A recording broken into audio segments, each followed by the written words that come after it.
Ay, magandang gabi mga friend. Oo. Dito naman tayo kay Sayad. Oo, kay Sara. Lantik pala ang abogadong kinuha nito. 16. Oh. Bigating lawyer. Bigating bayad. Bigating BP Sara. Ganyan kaordinaryong tao itong si BP Sara. Anak ng prompting president. Oh. Bilyonaryo ito ha. 88 million salin ni BP Sara, baka kulang pa pambayad sa 16 na mga bigating abogado. Pakinggan natin mga friend. Show of force, ilang mga bigating abogado ang dedepensa para kay VP Sara sa kanyang impeachment trial at hindi sila bago sa mga high-profile na kaso.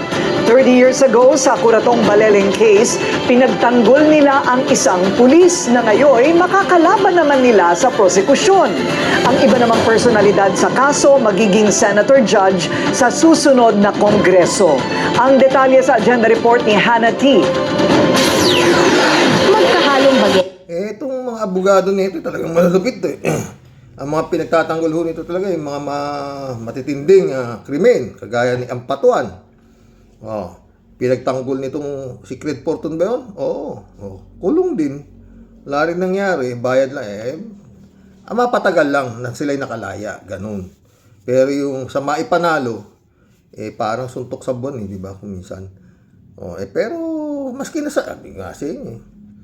maski na pinakamasamang tao, basta may the price is right, pagtatanggol.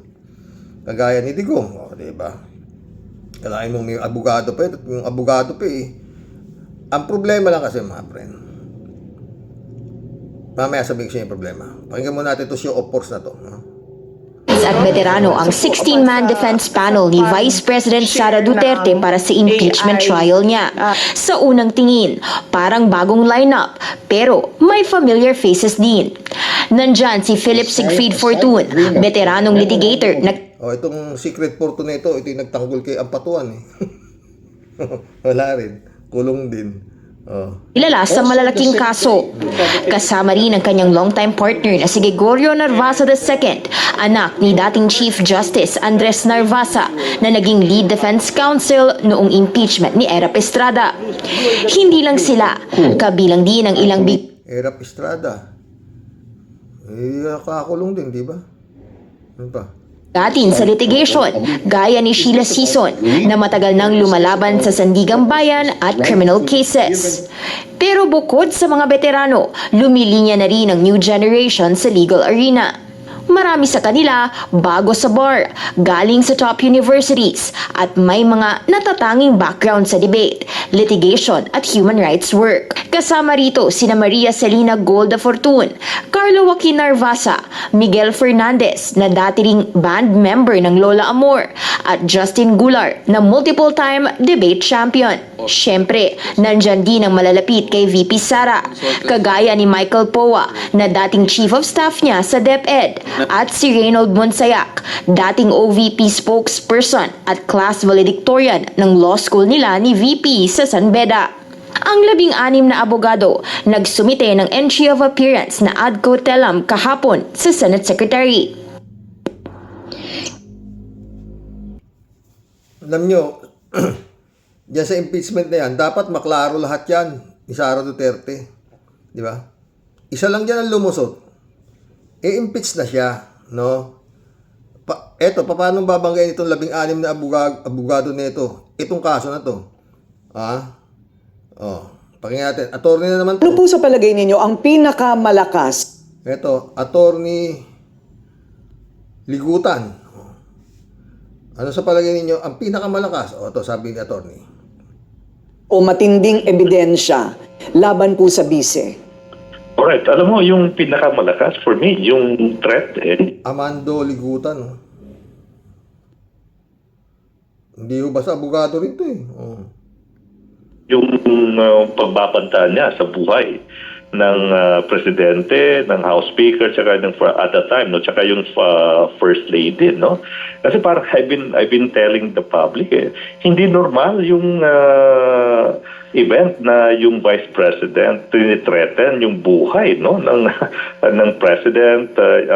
Abnormal nga yung mga yan, Torne. Tatay niya, pati nga Diyos minumuri. O, pamilya sila ng abno eh. Parang ganun. No? Bakit murahin mo Diyos? Murahin mo Pope? Papatay mo yung mga tao mo. Ngayon, ewan ko paano lulusot ito, no? Itong mga abogado na to. Oh. The two others, First Lady at House Speaker. For me, on that ground alone, Corina, the Vice President should be impeached and removed from office. Hindi normal. I think we are the only civilized nation in recent history where yung second highest official threatened to decapitate, sabi na, to decapitate. Oh. Tayo lang daw. In recent history na talaga. Wala namang ganito kasing mga uring politiko. Sabihin natin yung Marcos Sr. nagdala ng martial law. Pero walang ganitong, hindi baliw yun. Oo, sabihin natin pero walang walang ganitong araw-araw na mamamatay ng mga Pilipino. No? At maski sabihin mong nagdeklara ng martial law yun, tumahimik ang bansa, bakit? Wala nga ganito kagulong Senado, ganito kagulong Kongreso. Oh. Nung panahon ni Marcos, siya lang ang kurap, nangurap. Iisa lang siya eh. Et ngayon, putang ina, lahat kurap. Kaya nga ayan, di ba? Katakot-takot na investigasyon niyang pagnanakaw sa flood control na yan, kung ano-ano, pati to si Sayat. Panahon ni Marcos Sr., walang Vice President. Oh. Eto, oh. Di ba? Pangingin pa natin sa Tony Ligutan. Diyos ko. Sabi nga ni Trillanes, sira ulo to si Sara. Sino naman magsasabing normal yan? Sige nga. Maski tatay niya, buwang eh. Sabi ko nga, ulit. Umpisa pa lang nakita ko yan, tatay niya, na nagdi-debate sa tabla. Ka-debate sa presidential debate. Kako sira ulo nito. Tama. O, di ba? Mga style no? Kamay-kamay. Ewan ko kung ano tumauring naniniwala pa dito eh. The president. So for me, yun yung pinakamalakas. Yung pangalawa, yung mas komplikado pero malakas rin na ground, yung usaping confidential funds. Ano po sa palagay ninyo ang pinakamalakas o matinding ebidensya laban po sa bise? Alright, alam mo, yung pinakamalakas for me, yung threat, yung pagbabanta niya sa buhay ng presidente, ng House Speaker, tsaka ng at the time, no, tsaka yung First Lady, no? Kasi parang I've been telling the public, hindi normal yung event na yung Vice President tinithreaten yung buhay, no, ng President at the two others, First Lady tsaka House Speaker. For me, on that ground alone, Corina, the Vice President should be impeached and removed from office. Hindi normal. I think we are the only Tsaka ito mga friend, no? Mabait lang talaga. Mabait o ewan ko, no? Dapat to, sabi na nga ni Sunny Trillanes, dapat ito, nung nagngangal ito, tungkol dyan sa, kumontak na siya ng assassin, hindi na to pinakawalan eh. Kinasuhan na nga, pinatawag na nga ng NBI ito, diba, para imbestigahan. Hindi siya sumipot. Come to the point, sinampa na nga. Sa DOJ pala sinampa, sabi ni nung bagong NBI director ngayon, na, ewan kung ano na nangyari. No, may sedition pa yata eh. Oh. Ha? Talagang mga friend, tsaka yung sa dami ng, anyway, sa dami ng kaso nito, no? Ito, 16 mga abogado.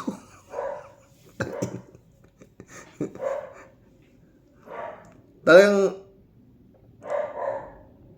pero, sa dami ng ilalahad na ebidensya, pati yung Madriaga, puta, diba? Malulupit ho yun. May-impeach ito at may-impeach. Ang problema talaga dito, sasampat to sa Senado. Oo, sasampat to sa Senado. And the rest is bahala na yung mga senador doon kung paano nila ngayon ipaliliwanag, kung paano nila i-acquit ito sa mata ng tao na kanilang pinagsisilbihan bilang public servant itong mga senatong na to. Oo. Kasi although numbers game nga to, political motivated itong mga impeachment na to, na parati naman sinasabi ni Sayad na pinupolitika siya, di ba? Sige, bahala sila mag-explika. Paano nila ano yan? Sige nga,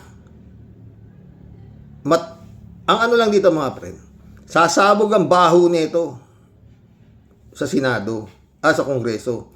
Sa Senado, mo na dun eh. Dito magkakaroon ng paglilitis eh. Parang ano sa Kongreso eh. Magkakaroon ng paglilitis dyan. Labasan na ng ebidensya dyan. At saka kung ano ika-counter defense na itong 16 na mabibigat na dikampana na abogadong kinuha nitong si Sara. No? Oo. 16 ha. 16. Oo. Paano niya pasisinungalingan yung pagmumura at pag-aano nito si Sara? Oh. Nga? Oh. Paano pasisinungalingan yung karami-rami nung mga recipient ng mga pera na mabigat to. Oh, sa Kongreso to.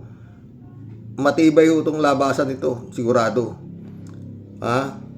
Pero may sinasabi si Atty. Bueno, ha? Pero ayoko nang ano yun eh. Pero sa sinasabi ni Atty. Bueno na gagamiting depensa nito, mahahanapan daw ng butas, ganun ganito, nitong 16 na abogado nito, parang sa paliwanag ni Atty. Bueno, palalabasin na nitong 16 na to na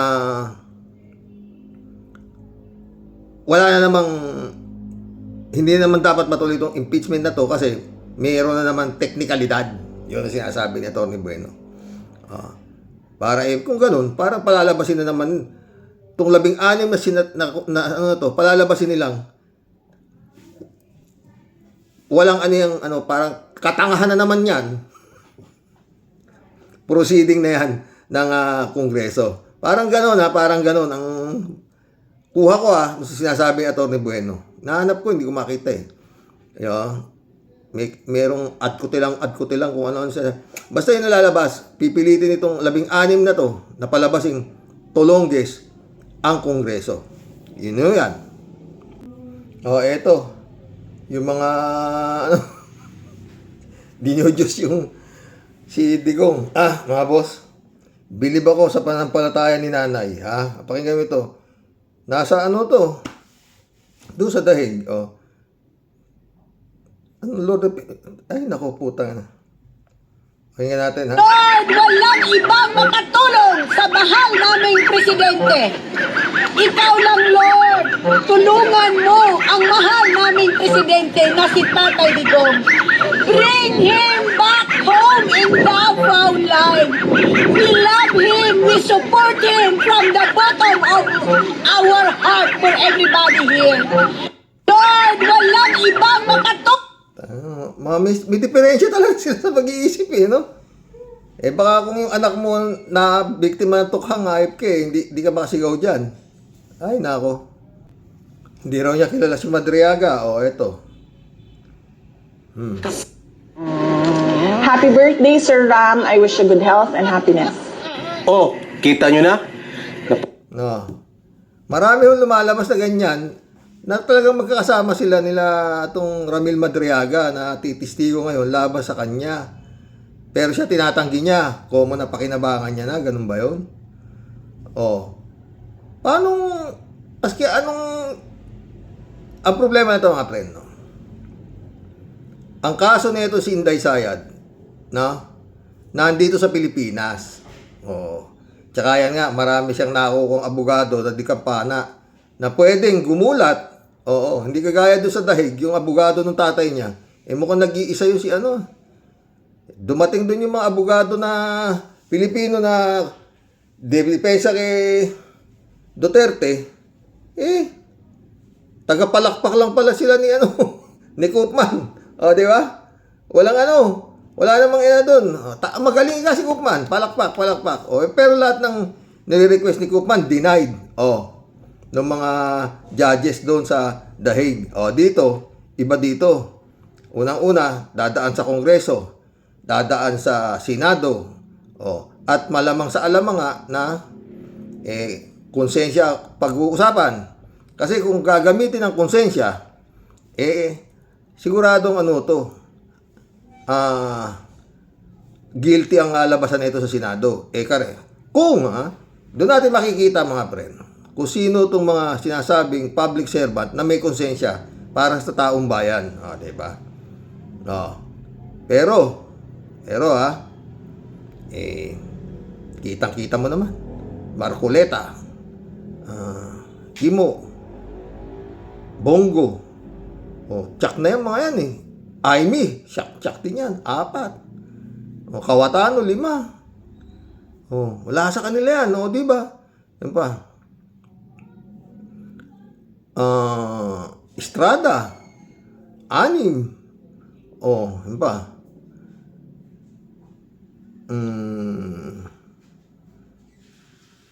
Bilyar, 7. Hindi ba? Tagilid talaga Baka lahat itong nangyayarin to, ang final say, Senado. Maski na ma-impeach sa Kongreso, pero ang problema lang dyan, mga friend, ang maganda lang dyan, talagang naitihaya lahat sa Kongreso ang kawalangyaan at pagnanakaw ni Sara Duterte. Yun. Tumihaya lahat yun. Kitang-kita ng mata ng taong bayan yan. Oo. Maski pa sabihin mo ewan ko lang, pero napanood nyo ba yung kay Attorney Bueno? Oo. Ang parang gusto nga sabihin Attorney Bueno, palalabasin itong 16 na to at gagamitin nila ang Korte Suprema para ideklara na naman na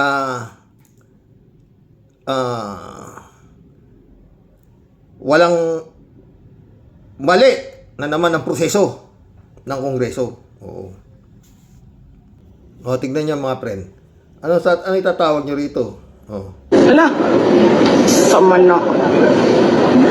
ni guys. Tanawan ninyo guys, ha? Tagaan ta mo og surprise guys, ha? Ready na mo? Ready na? Ready na mo sa surprise? Surprise! Yan. Ayan pa, another surprise! Ala. Ayan yung may nakita kasi siya tag na Sandro. Yan. Surprise! Yan lang ginagawa niya. Panay-pampo na niya sa gobyerno nito si BBM, no? Na walang ginagawa. Pero siya, lalong wala yung ginagawa to. Eto, si Defensor. Parang may tama na rin to Nananawagan kami sa Korte Suprema. Baka kayo na lang ang institusyon na maaaring magbigay justisya sa sambayanan. Ayaw mag-imbestiga ng Kongreso. Kasi alam niya, kaya Korte Suprema, alam niya, no? Na puro appointed ni Digong, yung nasa Korte Suprema. Kaya ganito to Dahil kasama sila sa binibigyan ng pera. Ayaw mag-imbestiga ng Senado dahil binibigyan sila ng mali-mali ang pera. Ayaw mag-imbestiga ng ombudsman, ng NBI, ng tama ang iniimbestigahan ang nag-akusa dahil ang mga tao din yan ay sangkot sa mali-mali ang pera. Kaya po sa Korte Suprema, ito po mustisya na hinihingi, ibigay po naman ninyo. Kaming lahat, ang sambayanang Pilipino, magsama-sama para palitan ang gobyerno nagpapahirap sa sambayanang Pilipino. yung pong 18. Sino ipapalit mo? Sanurin to. Sanurin to, no? Ito aabutin mo talaga pagka dumikit ka sa Duterte. No? Grabe na rin to. Parang ano na rin siya. Parang tupaksyo na rin, no? Kinasuhan po. Ako mismo, kinasuhan. Ang isang magaling at matapang na abogado, Attorney Levy Paligod, kinasuhan po nila. Kinasuhan dahil totohanan sa pagnanakaw ng pondo ng bayan. Ano bang sinabi ng mga Asan to nung panahon ni Duterte, mga friend? Nung nangyayari na kawan sa Parmali. At kung ano-ano pang mga namamatay ng mga tao. May lumabas bang ganito? Na nagsisisigaw ng ganito to? Ito mismo. Itong si defensor na to. Di ba? Oh. Pero ngayon, talagang gigil na gigil siya na. Dapat may gawin talaga rito mga friend. Kailangan gumalaw talaga tong administrasyon na to. No? Wala Talo, nag-deliver kami sa mga senador. Nag-deliver kami sa mga congressman. Nag-deliver kami kay Speaker Martin Romualdez at yun yung sinasabi niya. Yung sinabi ro ng 18 Marine na nag-deliver daw sila ng pera sa mga senador diniliwanag ang kredibilidad nyo kakapatong-patong kayo Siyempre, alangan naman basta paniwalaan kayo. Di ba? Tuloy mo. kay Pangulong Bongbong Marcos. Yan ang sinasabi ng mga sundalo. Yung bilyon-bilyon na mali-maleta ng dinideliver nila, yan po ay pera ninyo. Pera ng kapulisan na makasama natin. Pera ng taong bayan. Dahil po yan ay buwis na binabayad po natin. Pero ayaw nilang pakinggan. Pagkos, ang mga nagsalita pa ang kinakasuhan. Mabuhay ang Pilipinas! Maraming salamat po. Ayun mga friend. Pero, nung panahon ni Duterte, na ang daming namamatay, walang ganyang bunganga yan, si defensor. Yung Parmali, nagkakagulo doon, billion yun. Mantakin mo, 628,000 lang ang kapital nun. Kulang-kulang 12 bilyon ang nakana. Pandemya yan, nangangamatay yung mga Pilipino. Ganyan mga klaseng, pag naupo si huwag naman sana. Nakatakbo to si Inday Sayad. Todas, mother, pati daughter. Yan ang mga laman ng Malacanang, mga uri niyan. Harry Roque, Defensor. Inang yan. Malamang lalaya si Kibulog. Hanggang ngayon si Kibulog, hindi pa binibigay sa Amerika. Oo. Bukas, tingnan mo, topic natin yan. Hinihingi na ng Amerika dahil sa dami ng kaso doon. Nauna yung kaso sa Amerika bago pa nadampot niya si Kibulog dito. Wanted na si Kibulog sa Amerika. Nakakalaya pa si Kibulog sa Pilipinas. Kung bakit ayaw pa ibigay doon. No? Ang daming bakit no? Ang daming bakit.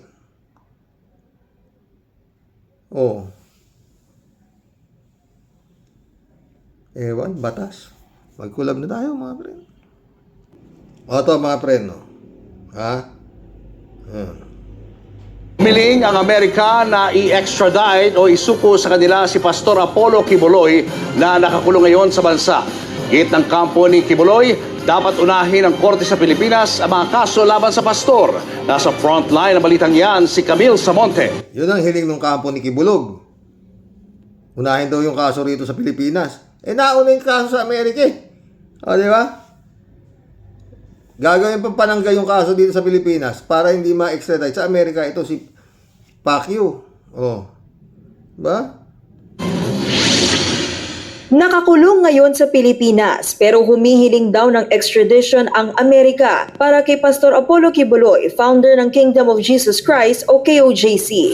Kinumpirma yan ni Philippine Ambassador to the US Jose Manuel Babes Romualdez. Muli raw ipapadala ang request sa DOJ. Pero ayon kay Justice Secretary Boying Remulla, wala pa raw silang kumpirmasyon dyan. Wala ring alam pa ang Department of Foreign Affairs. Patong-patong na kaso ang hinaharap ni Kibuloy sa Amerika. Wanted si Kibuloy sa Amerika dahil sa umano'y labor trafficking scheme. Sangkot din siya sa mga peking visa, peking kasal at panghihingi ng donasyon para sa bogus na charity. Sa kabila niya, Cashed in? DOJ spokesperson Asek Miko Clavano, hindi pwedeng basta-bastang i-extradite si Kibuloy. May kinakaharap pa kasi siyang mga kasong Yun eh.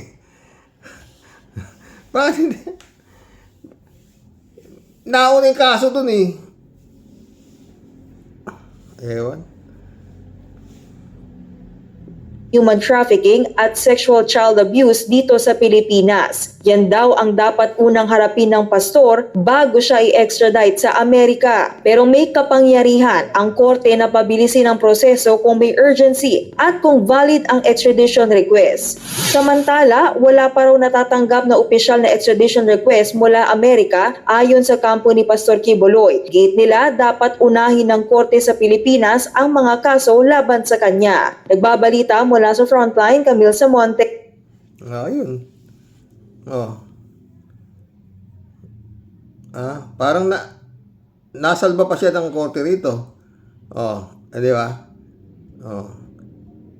Buti pa to. Dito na siya ngayon, permis yan. Malamang. Ayaw bigay eh. Di ba? Ayaw siya bigay. May dahilan eh. Di kagaya ni Digong, walang dahilan. Wala siyang kaso dito eh. Tsaka itong si Bongo. Tsaka itong si mga kasabwat ni Digong sa EGK. Ayaw. Kaso, kung huhulihin ng Interpol. Di ba? Huhulihin. Di ba? Hindi na nga makita si Bato eh. Ate Imbriham pa eh. Magkulab na tayo mga friend. Shout out, Nemesis. Kalat ni Baya, shout out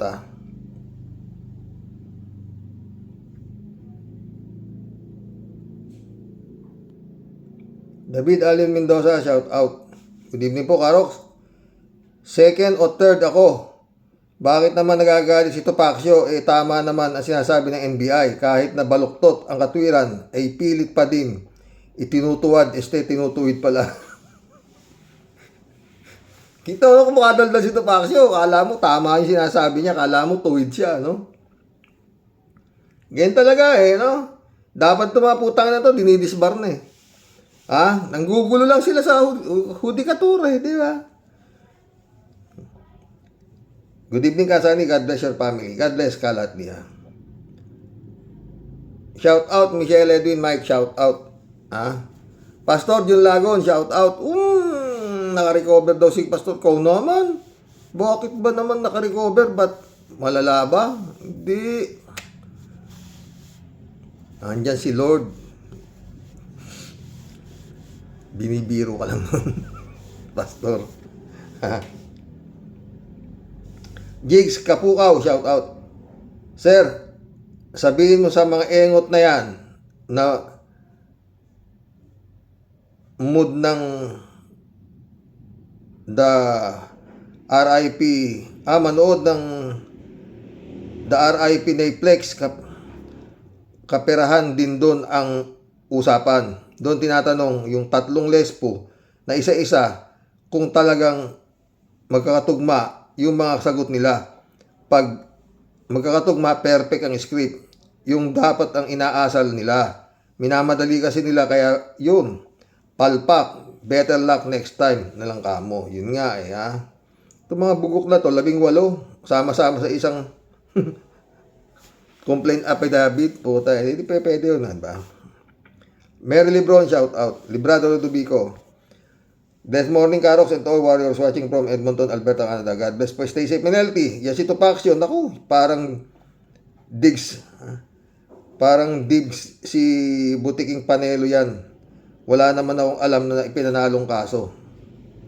at least nakakakuha pa ng tanga, nakakuha sa kanila, di ba?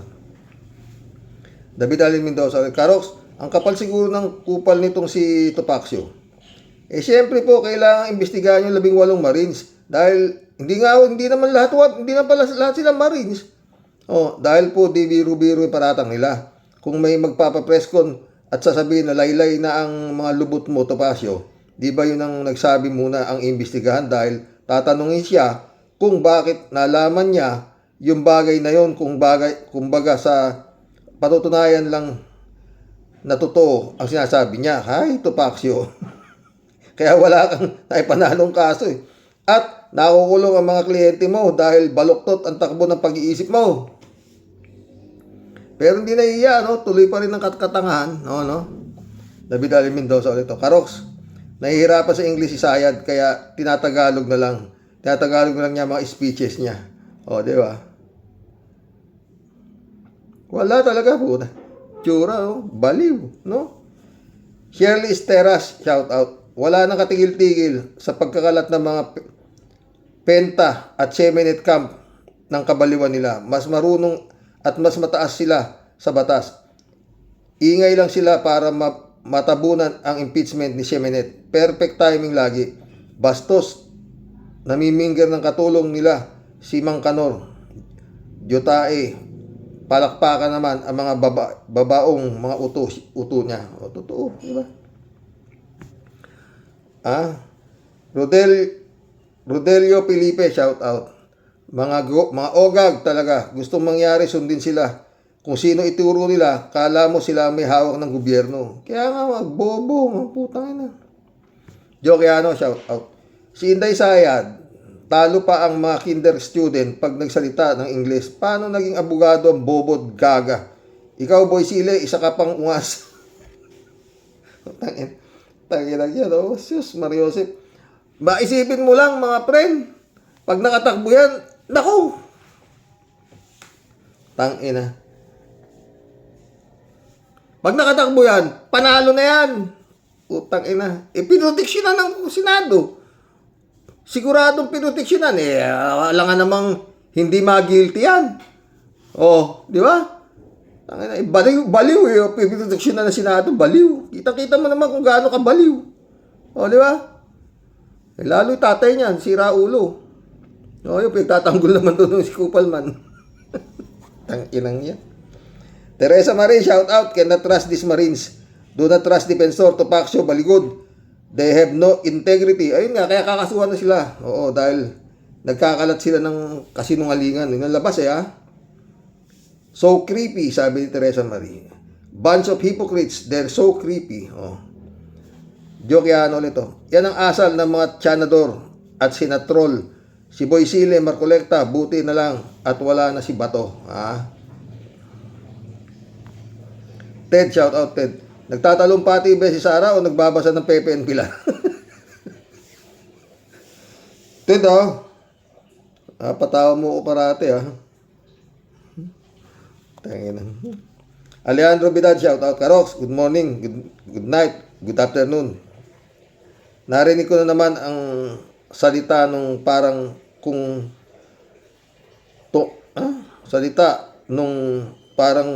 tungkol sa may sayad. Huwag gamitin parang Marikina. Meron, sus Mariosep, Karox. Lagi kang nadudulas ng parang. Ay, ikaw ba tumira sa parang Marikina? Tanong lang, Karox. Kiss mo yan parang. Gusto mo ba ang house and lot sa parang? Gusto mo bang regaluhan kita ng house doon sa parang? Joke lang, Karox. Bahay sa Posporo, wala ako. God bless your family. God bless Alejandro Vidal. Friend Shelby Sapeda, shout out. July 7, Alcantara. Christian Sen, Analisa Apolinar, shout out sa inyo mga friend. Mahaba na naman to. Pag nagalit to si Friend Shelby Kailan po kaya talaga Sir Rox, yung paggising po natin sa umaga, hindi na po puro mukha ng mga pesting yawa makikita po natin at mapapanood po natin sa TV po, sa social media. Bakit wala na pong makitang mga mata po natin ng kaiga-igayang palabas. Puro po mga Kasulaso-lasok at karimari-marim ang bumubungad sa mata mo pag nag-open ka na po ng TV mo or CP mo. Tia Deli ka. Mabiging langit po talaga, Sir Rox. Puro po lahi pa yata. Sa talas ang purong gustong maging bida at sikat mapa TV o social media. Isipin mo na lang po, si Topacio. Hinumuna ako, pambira. Hinumuna ako, Tia Deli, pinost ko Boy Topak, ano bang nahawakan mong kaso ang pwede mong isopla sa amin na naipanalo mo na, Aber? Kahit yung pangtabing bakod lang ng kaso, yung tipong nagkakarakrus lang, wag na yung pang big time na kaso. Kasi alam namin, sa strategy pa lang ng bunganga mong matabil at bundat mong tiyan, naku, parang nagtapon lang ng pera sa basurahan kung sino man yung kamalas-malasang kliyente mo na di na inform kung anong klaseng abogado ka. Ayun, ang kliyente niya siya raw abogado niya, defensor. Mano ang ikaw, Topacio, magtino. Di na kami magugulat kung isang araw madisbar ka na rin kasi wala ka naman talagang maayos na silbi para sa lipunan. Ewan ko naman dyan sa mga taong tatapang ng apog na katulad mo para kuhanin ka na lang tagapagtanggol. Ang alam ko lang naman, kumuda ng kumuda sa tunay na labanan ng kaso. Puro ka naman buta. Manang-mana talaga kayong lahat dyan sa punin yung halimaw. Aminin nyo man at hindi, pera-pera lang naman talaga ang labanan dyan. Labanan kaya tanggol to the max kayong mga kampon ni Satanas. Huwag nyo na kaming gawing may bukbuk ang utak katulad yung mga plecheng timawa. Nga buwisit. At ito namang si Madam Chucky, di ka ba nangingilabot at nagbabanal-banal ka na bait-baita? Pakitang tao na makadiyos at naniniwala talaga sa Diyos. Alam mo Madam Chucky, ang taong makasalanan, taimtim yan nagdarasal at humihingi ng tawad ng bukal sa puso at tahimik. Di mo kailangang ibalandra at ipakita sa taong bayan at buong mundo na ikaw nagpapamisa. Totoo. Peke, di ba? Kausapin mo nang may pagsisisi dyan sa puso mo ang buong taimtim ng Diyos. Hindi po nakukuha sa pagpapasikat. Kung ano man kahilingan meron ka pa para sa Diyos. Ang tanong ko sa iyo ngayon, Madam Chucky, kung ang maging sagot sa iyo ni Lord, kung tunay kang naniniwala sa Kanya, ibalik nyo lahat ang mga ninakaw nyo sa kaban ng bayan. Huwag ka nang lumaban kahit anong pwesto at mamundo ka na lang. Ano ang magiging sagot mo at gagawin mo ngayon, Aber? Sige nga, patunayan mo na talagang ikaw may Lord sa puso at talagang naniniwala ka sa Kanya. Sabi siguro ni Chucky, kasi siniswerte. Diba? Nagalit yung tatay ko, sabi niya. Tsaka talagang siya nga raw maging presidente ng impyerno tapos papamisa ka sa gaga. Pag yan ang nagawa mo, Madam Chucky, isa pa ako sa makikipaglaban para sa iyo at babati ko sa aming mga pogi na Cavite. Ilalabas ko ang pagiging katipunera ko at kakampi ako talaga sa iyo to the max. Ikaw na ang magiging favorite ko at tatalikod na ako sa mahang pugong biyahero. It's a deal, Madam. Pero kat ikaw, isang malupit na sumpa para sa bayan, patuloy akong naninindigan at makikilaban sa tropang Losartan. Hanggang sa muli po, mga ka-warriors, God bless po. At sa ating lahat, ingat po palagi, Sir Rox, mabuhay ka po. Kayo dyan, ingat kayo dyan at napapalaban yung Amerika, ha? Dasal-dasal lang yan, Prince Shervin. Jane Labay na, shout out. Sir Rox, Nang sabihin ni Gong Di na ang tagal daw ng ICC, huliin siya, gusto nga raw niya napuntahan siya sa Pilipinas at pusasan. Kaya kayang-kayang sabihin ni Gong Di yun kasi alam niya na walang makakagalaw sa kanya sa Pinas. Kaso si BBM di puro salita lang, kumikilos din pag may time. Ayan, his wish is his command. 3 days after, nagyabang siya, nadalan siya sa ICC. Tulongis nga, putang gago. Rafael Puente, shout out. Welcome to the club, Rafael Puente. Tama po kayo dyan, sir. Yun ang naririnig ko sa ibang tao na wala pa daw na ipanalos na kaso. Yan si Tupacio na yan.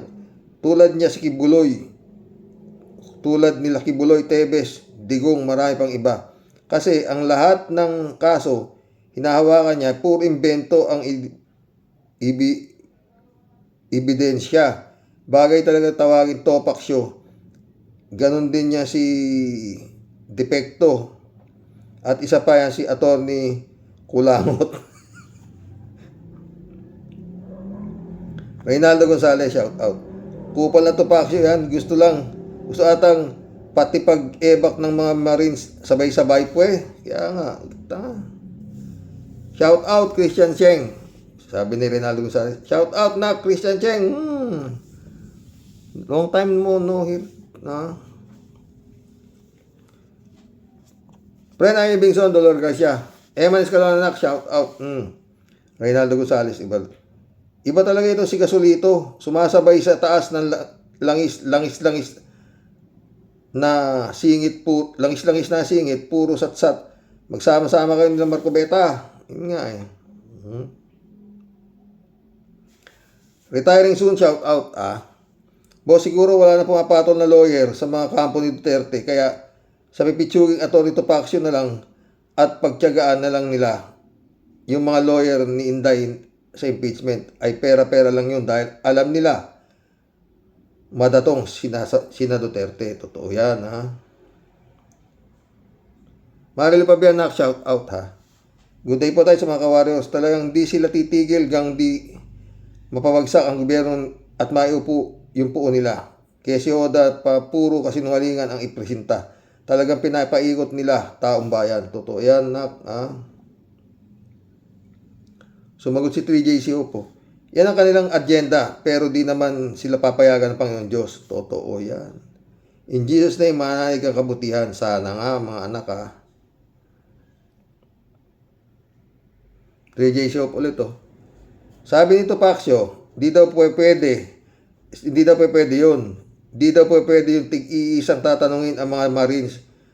Oo nga naman, di pwede kasi tiyak, magkakaiba sasabihin nila, sila magkakatugma. Kailangan sabay-sabay silang tatanungin ng NBI. Yan ang gusto ni Topacio. Tangang po, tangin Yan, pipili 18.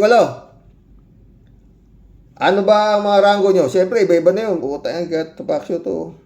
Topacio, mag-NBI ka na rin para ikaw ang mag-imbestiga. Alamin daw ang ginagawa ng NBI, tama rin yan siya. Tama rin siya dyan. Alarming talaga ang 18 Marines dahil tiyak, timbog sila. Ang hirap kay Topacio, gusto niya lahat ng masunod. Hindi naman siya ang abogado. Siya ba ang abogado o si baligtad? Baloktot. Baligod! 3JC of to, kumandar ka na naman. Batang Quiapo ka na naman 3JC of ulit Sir Rox, 18 Marines, correction, 6 daw dyan, dating bodyguard ni Kwan, ni ayaw pang diretsuhin ng NBI bodyguard ni Sara, tapos 6 ata, may murder case, at ang iba, o lahat ba sila, dishonorable mention, dishonorable discharge sa Marines, o credible ba ang mga witnesses mga yan? Dapat yan, talagang alamin ng National Bureau of Investigation, sino nasa likod niya 18 multo na yan? Tanginang yan. Ay, nako, Lord. 3JC ulit. Sir Rox, paano ba magiging presidente ito si Sara hindi marunong mag-English? Parang grade 1 lang. Buti pa nga yung mga first grade. Sa mga mamahaling school, spoken in dollar sa mga bata. Talo si Sara na mga batang nasa grade school. Ang galing mag-English. Si Sarah, English Carabao. Nagbabasa pa yun, ha? Hindi pa mabasa. TJ siya po. Sir Rox, agree ako 100% doon sa mga nagko-comment sa'yo na pag sinasabi mong gustong-gusto mo ang acting ni Kimo sa movie ni na Regine. Gusto rin kitang banatan eh. Kahit kailan, di ko type ang acting ni Kimo na yan. Super yabang at super kala mo makata. Taksil naman sa bayan. Ikaw naman, joke-joke lang eh. Kayo naman. 3J siya ulit. Alam mo, Sir Rox, si Kibuloy, sa palagay ko lang ha, talagang hindi pa muna pa-extradite sa US kasi may plano pa si BBM dyan. Oo, di ba? Dapat, Kibuloy, tumilao ka na, kumanta ka na kasi, tanga-tanga mo. 3J siya ulit. Bakit naman pumayag ang Katoliko na magbigay ng misa dyan kay Gong? Di. Di ba binastos niya ng sobrang Diyos? Ano ba naman itong mga Katolikong ito? Takot masalvage. Tatanong ko nga rin yan eh. Hindi ordinaryong pare yung nagmisa ha. Mukhang bishop pa, mataas yung mataas yung sombrero eh. Ha? Mukhang yung pinakamataas pa rin sa katedral ng Davao ang nagmisa eh. Ano ba yan? Eddie Luna, Estrelita Hero, shout out. Brother Elias Isyo, shout out. Mission accomplished mga friend. Hanggang bukas po muli. Lapit na mahal na araw mga boss. Papako na naman ng Panginoong Hesus. Ang dami pa rin demonyo dito sa lupa. Putang ina yun. Ay, dasal mga friend. Marami. Paulit-ulit. No? Para sa akin. Ito ho ang impyerno. Nandito ho yung mga demonyo, yung mga kaluluwa ng mga masasamang tao nandito. Pag nakita ko, meron naman nung binaril sa batok, putang ina, sinunog ng mga balita, nakakarimaring na mga balita ngayon dito sa Pinas. Shabu, nahuli, milyon-milyon ng halaga. Ay nako Lord. Good night. God bless.